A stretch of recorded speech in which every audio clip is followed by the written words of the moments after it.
Hi everybody, welcome back to my channel. I decided it was finally time to give you an update about what's going on with me and my twin. And I just started this recording and I got into like about 15 minutes of it and I accidentally said my twin's name. So I'm like, that must not be the recording I was supposed to make.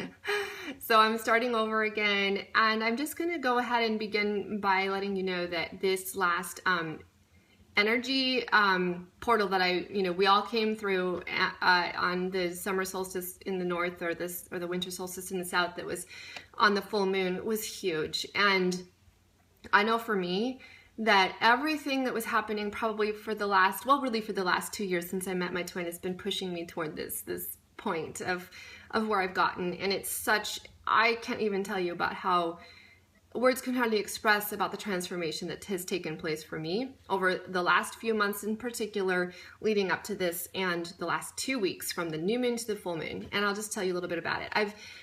If you've watched my other videos, there's things that I have told already that lead up to it. So I am going to repeat myself just a tiny bit here. First of all, I will have to say that I feel that the most significant thing that I did in the time between the new moon and the full moon is the energy healing, clearing, grounding, and shielding exercises. I have had some personal one-on-one healings that were really also part of this, that were leading up to it, that were fantastic. And then in the time right after the new moon, when I was guided to send my twin a message that he still hasn't watched, which is fine.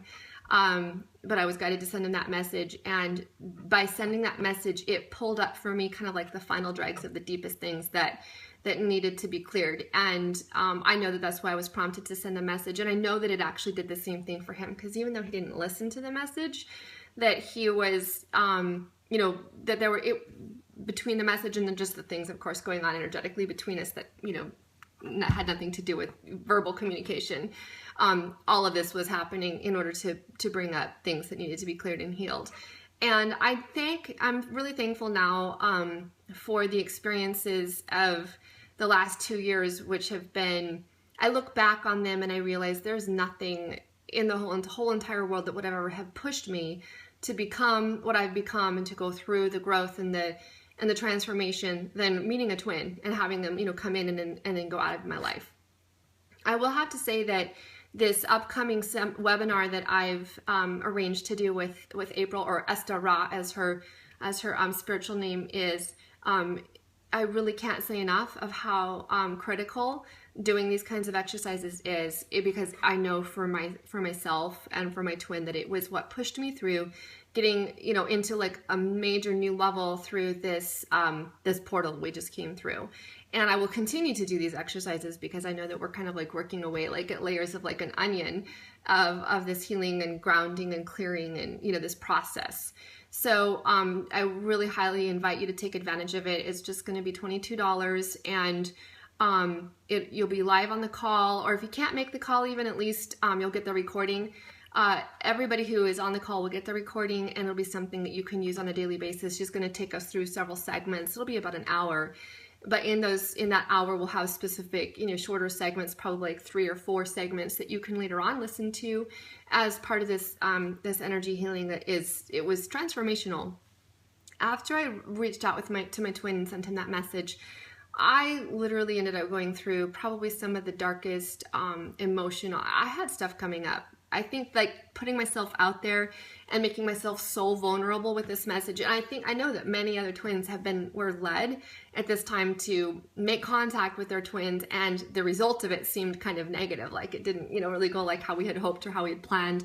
But there's so much wisdom in that. I can't even tell you how, if you are following your inner guidance and following the map that is within you, even if you're doing things that may seem like, from a normal perspective, like I shouldn't have done that, if you're following your inner guidance, it was exactly what was supposed to happen. And even if you did something that maybe you could say, yeah, I shouldn't have done that, it triggered things to come up that needed to come up, and then they were supposed to be there, brought to the surface to be cleared.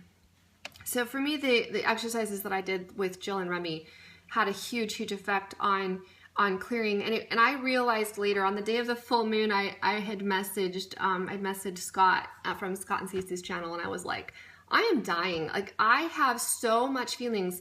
All of the feelings that I had coming up for me were feelings of like I'm not enough, I'm not good enough, this is never going to happen. I mean, just like, it was incredible.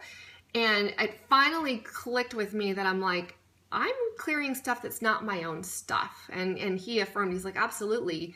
And that was actually really good. You guys, I know we've talked about this before, and every time it happens again, we get all stuck up in our heads about, like, thinking that it's, that it's us and that it's our, we're the ones. I mean, whatever those feelings and emotions are, sometimes they're a mixture. I do know that it was still some of my own stuff that I was clearing, but it really was mostly from him. I went to the beach that day. It was a beautiful sunny day, and I took the kids down to the beach. And as I was laying there, I was just, even though I had done so much of this energy healing and clearing and stuff, I was still just like, it was like moment to moment of all I could do to just, not be overcome by all of this stuff that's coming up. And this is really the main reason I hadn't been making any videos in the last, hardly at all, really, for the last month, because I've been clearing and doing so much work that for the most part, I didn't feel like I could even be in front of a camera and, share anything. And I was at the beach, so I thought of picking up, and the beach that I was at was actually kind of more gravel than sand, but it was really nice gravel. It's like really smooth, kind of flat little stones, and I was picking them up in my hands, and I was letting them fall through my hands, and I was picturing, as I fell through the hands, I would think of something that I was digging up, some kind of emotion, and I would be like, I'm taking the feelings of that I'm not good enough, and I'm letting it go, and I would let all of this stuff fall through my fingers, and then after it fell through my fingers, I would picture some kind of a butterfly flying up out of my hands after I let it all go. And then I did that a few times physically, and then I ended up just laying there on the beach, picturing in my mind, doing it. And I kept having one emotion after another, after another, after another, that I would just let go. And I, at that point, was still feeling like this is my stuff. And, feelings of like, this feeling that I'm not good enough, this feeling that my mission will be a failure if I don't come into physical union with my twin. That's more me. That was that's definitely one of my biggest fears. And it hasn't been a biggest fear. It hasn't been something that has been like in my mind or, plaguing me, but it was coming up at that time. And so I think I spent probably at least 30 minutes, if not longer, going through this exercise of all of these different feelings and these emotions that I was just letting go, and then picturing the butterfly. And every time it would be a different butterfly. It was, always my mind would kind of surprise me by, butterfly with brown spots, or a white butterfly, or a blue one, or whatever. And so it's kind of, it was a good experience. And I found after I did that for about 30 minutes or more, that I would kind of try to go back and visit maybe one of the same kinds of, feelings or something. And they just weren't there. And so I was like, this is really working as I'm clearing this. And I felt significantly better. And then it was after that I started messaging Scott, and he was like, yeah, you're clearing stuff that's not you. Because I was also doing like, that I've made mistakes, that I've done something to, like freak him out, that he'll never come back into union with me, or, that it will never happen, and just all this kind of stuff. And in that process, I think one of the biggest things that I really was releasing, in addition to all of these specific emotions that I really feel were more his, was for me that I released this belief and this feeling and this desire to, like, that I have to be in physical union with him. And I really, really did. I just want to get to that point where I am relieved and free from that, that constant feeling. Now, sometimes for me, that feeling of having been pushed to, like, feel like I have to be with him, like I'm supposed to be with him, and like I can't not be with him, that feeling, I want to be relieved of it, but I also know that it's had its wisdom, because that in and of itself over the last 2 years has been the driving, kind of in essence, it's been the driver that has pushed me to accomplish and do all the things that I've done. I've learned how to set it aside and put it like over here, so it's not just completely overwhelming me in my day-to-day life, over the last 2 years, as much as it, sometimes it has at times. I've learned how to live with it and deal with it, but I was ready to be done with it. I'm really ready to no longer have that so in my consciousness that it's still driving me. And I realize now that for my experience, that Spirit was really pushing me toward getting to that point as well, where I was finally ready to take the taskmaster that has pushed me on this journey for the last 2 years and even allow it to go. It served its purpose. I'm done with that now. And in a sense, there's, kind of a codependency that's developed with this feeling of like this drive and this like, I have to have it. It has to happen. It's going to happen. I'm meant to. It's meant to be. We have this big mission. We're twins. We're doing this great thing. Like this whole storyline that kind of gets developed around it. And, I even was dealing with some feelings about that. Like I've allowed myself to become deluded, or that I've had this thing going on all this time and maybe it's not really for real, or like, yeah, you know what I mean? Like there was just so many of these feelings, and those were the things that I was letting go as I would dig up the sand and let it fall through my fingers and let it go. I really will have to say that, go ahead and borrow that particular exercise or develop one of your own, but the conscious action of going through an exercise of releasing something, whether it's, physical or just, you're visualizing it, is very, very effective. Because by the end of that day, I had, really completely gone into a new space. And I think that was, I don't remember if that was on Father's Day or if that was actually Monday. It was on the day of the solstice on the full moon. So that evening, was it that evening? No, I can't remember. I think it was the night before. I can't remember. But anyway, I'd been prompted to basically compose this kind of more of a lighthearted message to my twin, where I was kind of like, oh my God, I'm going to have to come kick your ass because, you haven't answered me, because I have this friend, we have this mutual friend of ours who's going to be up in my area visiting this summer, that would be super fun to have you see. And I wanted you to call and talk about having plans to meet up with this person. I didn't tell him who it was, and who it was his best friend from high school, who, this guy's name is Marvin, and I'd known Marvin my junior year in high school at Weimar Academy. It's a super conservative boarding Christian school that my parents made me go to, that has a high school and a college. And that's where I had been for my high school. And Marvin had been there my junior year, and he ended up getting kind of kicked out of school for like really something that was, ridiculous, because, I won't go into the details, but he ended up then going from that school. He decided to then afterward, his parents sent him to Oklahoma Academy, another super conservative Christian school. And that's where he ended up being best friends with my twin. And then my twin ended up coming, like the year or 2 years later, ended up coming to this little school out in California where my parents had made me go, and that's how we met him. So there was this, kind of very, very tiny circle of very small few people, actually, because these schools were extremely tiny. I had 10 people in my graduating class. So, just those are the connections. So I had told Marvin, hey, you know what, I should see if we can get my twin to come up. I told him that he knew that he and I are friends. And then I ended up telling Marvin a little bit about our story, and he was just like, he's like, I'm getting goosebumps, and this is, really, really cool, but, it'd be great, let's see if we can get him to come up here. So that was what I did, and sent that kind of lighthearted message with a little, the whole way of like, I'm going to kick your ass. That was something that he used to say to me when early on, when we first started, when we had first met 2 years ago, and I'd kind of get up in my head about things, and he would be like, nothing's changed, and, don't worry, and we'll always be friends, and that kind of thing. So that was why I had done that kind of more lighthearted approach. And then I'd seen that he was sick. He'd posted on Facebook. He had a temperature of 103. And so then I added a message. I was like, hey, sorry you're sick, and, I'll wait till you're better before I come kick your ass. So finally he did message me, and it was interesting because I had a reading with Allison Lazard at the end of May, and she had said that you will hear from him. She's like, I'm getting June 20, the summer solstice, that you'll hear from him on that day. And that's exactly when I did hear back from him. And the message from my twin, basically he was like, hey, just, I've been sick, and then replied. And then he goes, so I just wanted to let you know, I just feel like you deserve, to hear from me. And then he just goes on, and I won't go into the details, but he goes on to say basically that, he's like, I have nothing to give you. And he, just isn't at a place in his life. Because, but if you want to see me as friends, he said, I definitely would, like to see you as friends. And then we will always be friends. And we started messaging back and forth, and just the emphasis on that, we'll always be friends and whatnot. And I really had that moment when after I heard from him and got this message, that I was just like, maybe that's all it's going to be with us. Maybe we weren't meant in this lifetime to live together in union, and I just need to like release that and let that go and accept and acknowledge that. And I felt really numb. Like his message hit me really, really hard. Because in some ways he was like, more honest about things in a sense than ever. But I even get, looking back on it, that it was, you know, that honesty from just the perspective of where he's at right now that I needed to hear. And it pushed me into that, you know, kind of into that final state and that space of just like letting it go.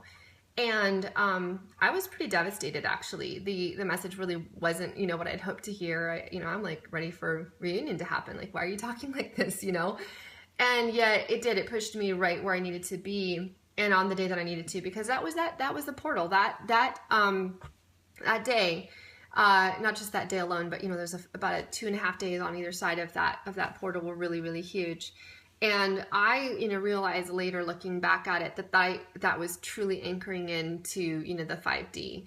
And I also visualized and pictured, you know, that I brought him with me, like, you know, pulled him up like through that portal, even though he's not consciously aware of it, that I brought him with me. And then I really just surrendered to the universe. I was just like, you know, if we're not meant to be this lifetime, this, you know, together, and I'm still convinced he's my twin. I know that meeting him, and the things that I went through, and the experience and the growth that I experienced because of having met him, it pushed me to all of this. And now the focus that I really want to focus on, and I've been feeling this for some time, is just really getting into 100% focus on launching this company that is just like, you know, how we fund it. It's been my whole focus for the last 1.5 years to get this thing developed and ready to launch. And the launch has been like put off by another, you know, 2 more months here as I'm waiting for a merchant account. It's really, you know, it could be really frustrating, but it's not, because I just know that divine timing is in play for everything. And it was kind of like pushing him to finally give me this response about where he just, you know, he kind of was forced, in a sense, to put it out there, just like really where he stood. And by, you know, making it clear where he stood, I even though I feel like his words really didn't indicate where he actually stands, but that you put those words out there, it's like that, you know, kind of anchoring in to the next step. And it was what I needed to kind of like go to my next step, which I'd wanted to be in, where I completely I'm done with that feeling of being dragged down by a constant need, desire, longing, or, you know, yearning for him. I'm done. I'm tired of yearning. I really completely want to embody the goddess within me, the empress within me, and, you know, truly become this, you know, person that is you know, in human flesh, embodying the divinity that I really am. And you know, looking back on it now, it is my energy and where I shifted into, you know, going through that portal. I can't even describe it. It's like for the first time in 2 years being free. And again, I will say that there was total wisdom and beauty and like necessity for having that push for 2 years of, he's the one, I need to be with him, I'm supposed to be with him, he's my twin flame, my heart's yearning for him, I'm longing for him, I'm connected to him, I feel him, I hear him, I live and breathe him, you know, for 2 years. Like, even though I had largely for that 2 years, I had learned to kind of put a cocoon around it and like kind of set it aside over here so it wouldn't completely overwhelm me like it did the first few months. You know, you guys have gone through this, I know. And then it would kind of come in cycles and waves, but I'm still always thinking, feeling him and wanting him. And then I'm finally like, yeah, I'm ready to be free. So the wisdom of that push for 2 years is that it was with a driving force. It was a taskmaster that forced me to do all of the clearing and clearing, excavating, getting it go, the garbage out, garbage in, you know, just like getting rid of all of this stuff, all of this karma, all of this, you know, this stuff that we inherited in our DNA that we chose to take on, the stuff that we inherited, you know, through karma and through past life experiences that we lived with our twin or with other people that we experienced, in order to take these on. And then when we would clear them, they were clearing them not just for ourselves and our twin, but for the collective as well. This is what the twin flame mission is all about. And so that was what the push was for these last 2 years. And, you know, through that process, I grow and grow and grow into becoming something that I never would have become otherwise. It truly, in the message that I had sent him, I had told him what a gift he had given me by coming into my life and then being gone. And, you know, truly seeing myself for who I am. The universe has sent me 3 other beautiful soulmates that all male in the last year and a half that I experienced in different times, that because my twin and I had been like a lot of people with their twins, their twin is coming in and out of their life, and my twin was just out of my life. And so the universe kind of used other people to come in to help, bring up other things and, help me understand and see myself more clearly and, kind of go through that process.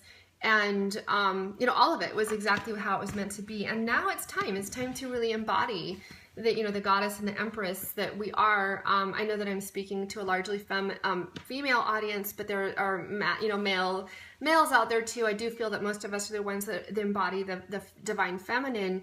And really what it is also about not just your feminine aspect, but coming into complete balance of the yin and the yang within you, so that you're embodying the goddessness, but you're also, completely embodying the balance of the yang, so that you have the ability on your own, not with another person doing it for you, but you yourself within have the ability to just push forward now. This is what mission and what, coming into mission also aids us with, because it's like really having a chance to put into practice. It's like spreading our wings.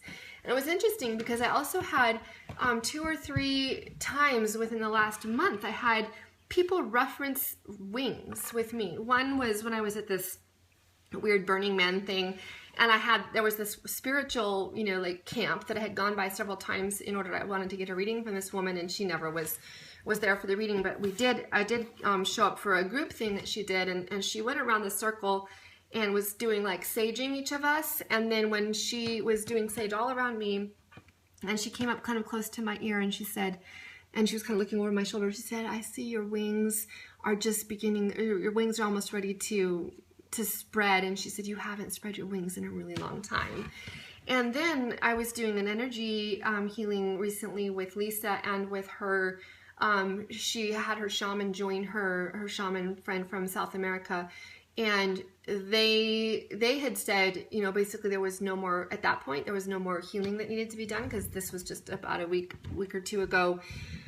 And they said, "You've done the healing that you needed to do, and now it's time for your wings to spread." And I was like, that's interesting, because that's what I also feel. I feel like now it's time for us to take all of this growth. I've been in a cocoon for the last 2 years. That's what this experience has been about.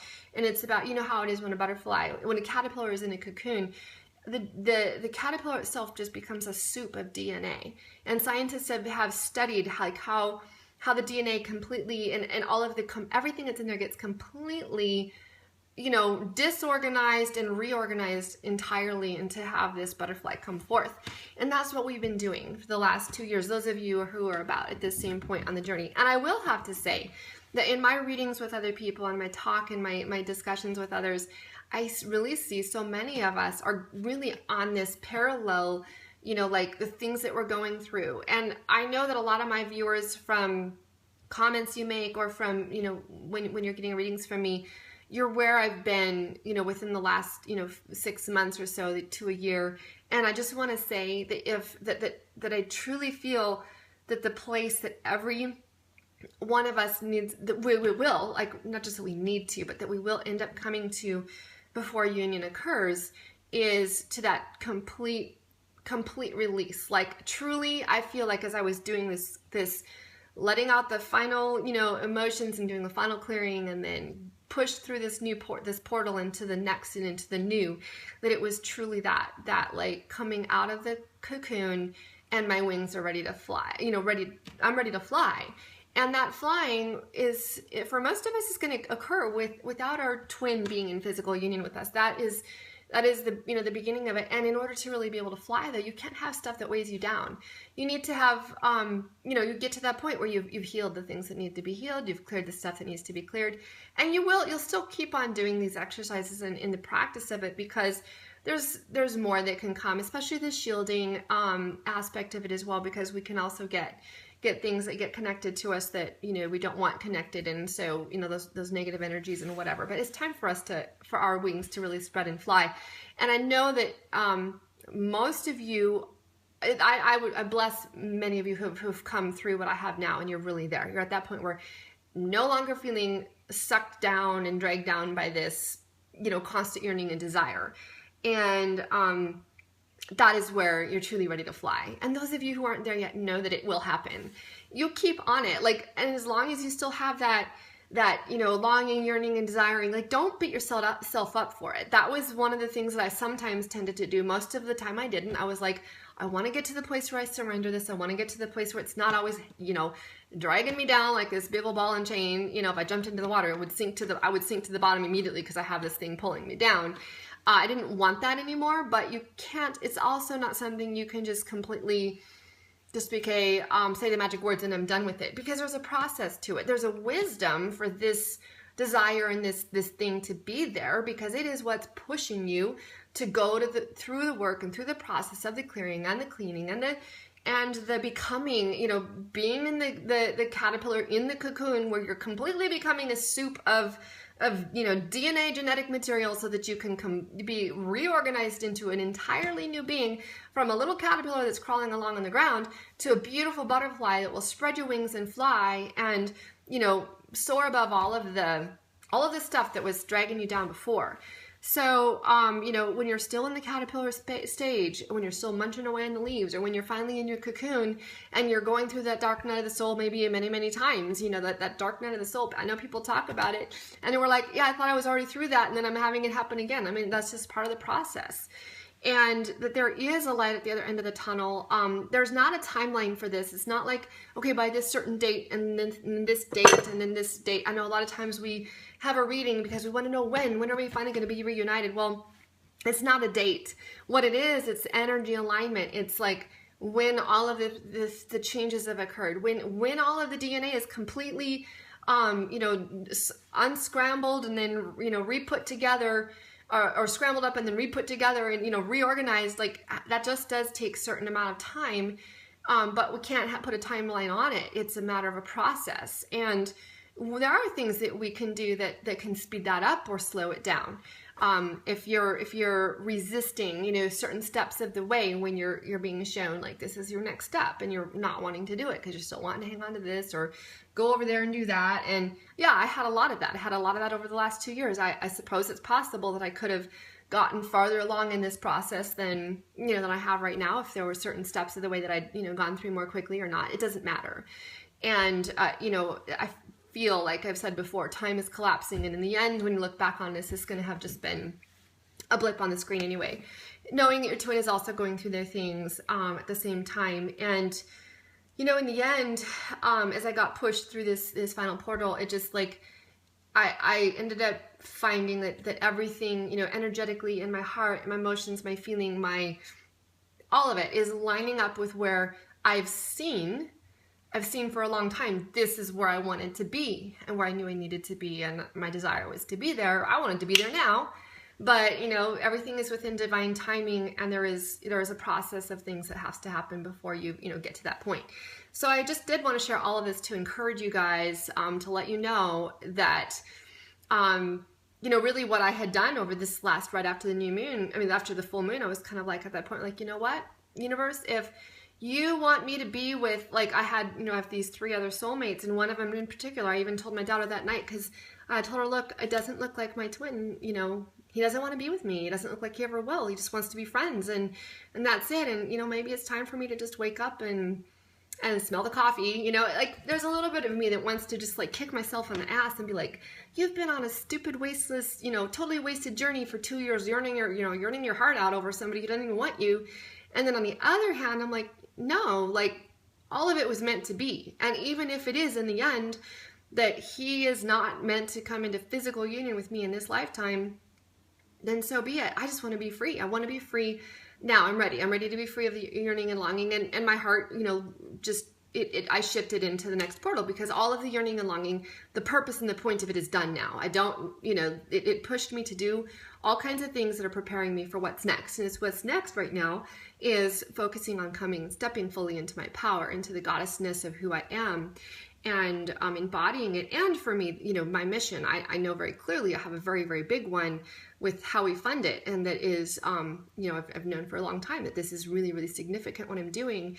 And I've even also known for a long time that he doesn't come into my life until I've done that. But in telling my daughter, you know what, maybe I just won't be with him in this lifetime. And it really, I spent about probably 2 days with that, really strong feeling of, no, it's not going to happen. But I'm going to be okay with it. And it was kind of like a process of releasing and letting go by wrapping my mind around that and saying, that's maybe how it is. And in that process, then it was just completely revealed to me, you are going to be together in this lifetime. It is going to happen. And then instead of a yearning and longing and desiring for it, I've shifted into complete just surrender and being like, yeah, it'll happen when it's going to happen. And, no more need and push for anything in regard to that. I'm truly ready to focus on, on what's next, which is the mission. So I'm sorry if I've kind of been rambling a lot with this message, but